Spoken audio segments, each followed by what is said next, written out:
Wiwitan itu? Sunda Wiwitan itu ya sebuah apa ya? Sebuah tuntunan hidup atau sebuah nilai yang secara turun-temurun kita dapatkan daripada leluhur kita, terutama masyarakat Sunda. Ya, boleh disebut bahwa ini adalah sebuah keyakinan yang dijalankan untuk menuntun kehidupan di masyarakat Sunda. Walaupun sekarang masyarakat Sunda sendiri sudah tidak terlalu banyak yang memahami itu ya. Gitu. Jadi sebuah tuntunan hidup bagaimana kita diperkenalkan terhadap Da Tunggal Agung, yaitu Sang Hyang Widi atau Gusti Sikang Sawiji-wiji yang sudah Tuhan berikan sebagai titipan, bagaimana kita harus saling menjaga tata krama dan sikap-sikap, karena kita adalah makhluk sosial, di mana di sana ada yang harus kita sadari bahwa manusia itu harus memiliki tata krama dan manusia itu memiliki undak usuk. Manusia juga memiliki cara sebetulnya untuk mengekspresikan tata krama tersebut melalui budidaya dan budi bahasa. Karena manusia adalah makhluk yang Tuhan ciptakan dengan naluri atau hati nurani yang memiliki kewelas asihan.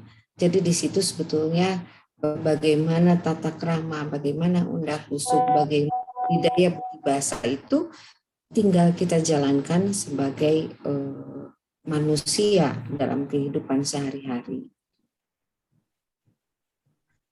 Suara saya terdengar? Terdengar, Teh Juta. Teh Juta, jadi kalau bicara soal Sunda Wiwitan itu merujuk pada masyarakat hukum adat atau sumber penghayatan ketuhanan? Bagaimana? Saya kurang jelas. Jadi kalau bicara soal Sunda Wiwitan itu merujuk pada sebuah komunitas masyarakat adat atau sebuah penghayat ketuhanan begitu? Iya. Mana? Sebetulnya kan itu proses ya, sebuah proses bahwa ketika agama-agama datang ke tanah Sunda terutama, yaitu banyak masyarakat-masyarakat adat atau yang kemudian memeluk salah satu agama yang dipilihnya gitu ya, terutama mungkin kebanyakan Islam seperti di Ciptagelar, di Kampung Naga, Kampung Kuta. Mereka secara keyakinan agama mereka sudah berakulturasi antara tradisi atau nilai-nilai leluhur dengan agama yang mereka anut sekarang. Tetapi kalau dalam komunitas kami sendiri, kami meyakini bahwa tuntunan hidup para leluhur juga memperkenalkan kita kepada bagaimana kemahaagungan dan kemahatunggalan Sang Sikang Sawiji-wiji itu atau Tuhan Maha Tunggal itu. Jadi leluhur kita juga memberikan bagaimana aturan gawe manusia, atau kalau mungkin dikiratakan kalau dalam bahasa Sunda itu ya agama, aturan gawe manusia. Agama itu adalah yang mengatur tata pelaksanaan, sikap, perilaku, bagaimana manusia hidup di semesta ini untuk menjaga alam, untuk mengenal dirinya, untuk bisa menjaga dirinya, dan untuk mengenal siapa penciptanya gitu. Jadi ya kalaupun misalnya saudara-saudara kami yang di daerah Ciptagelar, yang di daerah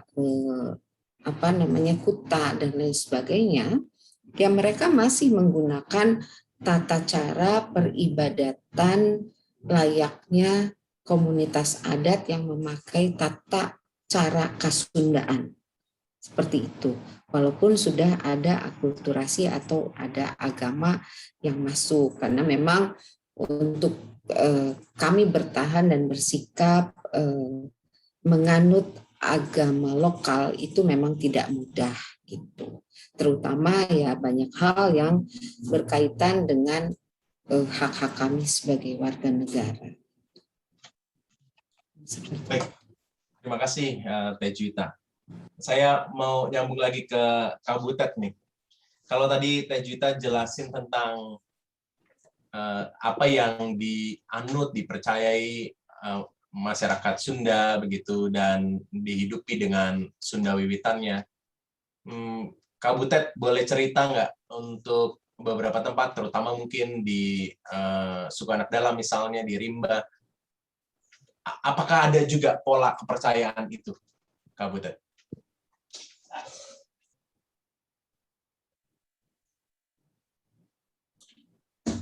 Oke, mungkin ada masalah teknis mungkin. Saya lanjut dulu deh ke Teh Juwita ya. Teh Juwita berarti kalau bicara soal Sunda dalam termin Sunda wiwitan itu bukan hanya menunjuk pada lokasi ya, tapi sebuah pola penghayatan ya. Iya, iya. Kalau misalnya bagi kami sendiri, memang kita bukan hanya melihat dari Sunda sebagai geografis gitu kan, tapi Sunda adalah panyundaan atau penyempurnaan bagi kami. Bagaimana makna Sunda yang jernih, bersih, herang, endah, bercahaya, itu harus ada dalam perilaku dan sikap kami sebagai manusia. Harus kami upayakan untuk bisa menjadi sempurna. Bagaimana kita memiliki pemikiran yang jernih, bagaimana kita harus memiliki hati yang bersih, dan kita harus bisa memiliki perilaku yang indah. Itu kesempurnaan yang mungkin dalam setiap agama pun diharapkan gitu, bisa dihayati oleh seluruh umat manusia agar tercipta kedamaian gitu. Jadi Sunda sebagai kebetulan kami ada dan ajaran itu ada lahir di tanah Pasundan atau tanah Sunda seperti itu. Jadi dan kalau saya sendiri kenapa saya memilih menjadi Sunda wiwitan? Saya terlahir kebetulan menjadi orang Sunda yang kebetulan memiliki tuntunan hidup seperti yang tadi saya sampaikan. Jadi saya mengembalikan apa keyakinan saya terhadap apa yang sudah Tuhan ciptakan terhadap diri saya. Misalnya, saya tidak pernah meminta diri saya untuk menjadi perempuan. Saya tidak pernah meminta untuk diri saya menjadi anak dari kedua orang tua saya. Saya tidak pernah meminta untuk lahir di sebuah desa Cigugur yang berlatar belakang adat Sunda, budaya Sunda. Dan saya tidak pernah meminta untuk menjadi bagian daripada masyarakat Indonesia. Tapi justru dari kelima hal inilah yang itu amanat yang harus, atau misalnya amanat yang Tuhan harapkan dari kita. Mungkin bagaimana saya harus menjadi perempuan yang baik, anak yang berbakti, bagaimana saya harus berguna untuk tempat kelahiran saya, dan bagaimana saya harus bisa menjaga, menjunjung tinggi martabat kebangsaan saya. Karena 5 hal itulah yang tidak pernah kita minta sebagai manusia.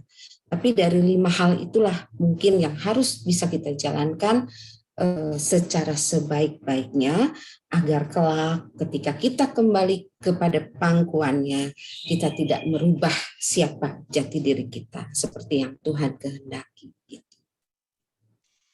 Terima kasih